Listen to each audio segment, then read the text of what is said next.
అలాగే ఉగాది రోజు తప్పకుండా కొన్ని విధి విధానాలు పాటించాలి. వాటిలో మొట్టమొదటి విధి విధానం ఏంటంటే, తెల్లవారుజామునే నిద్ర లేచి అందరూ కూడా ఒంటికి, తలకి నువ్వుల నూనె రాసుకొని తైలాభ్యంగన స్నానం చేయాలి. అంటే తలంటు స్నానం చెయ్యాలి. ఇంట్లో పిల్లలు, పెద్దలు అందరూ కూడా ఒంటికి, తలకి నువ్వుల నూనె రాసుకొని తలంటు స్నానం చేయాలి.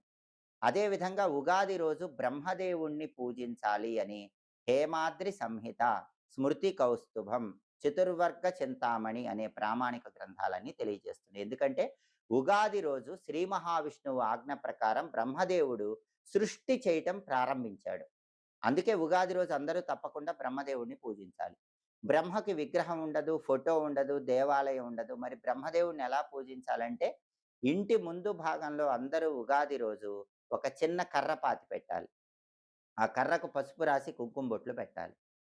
ఆ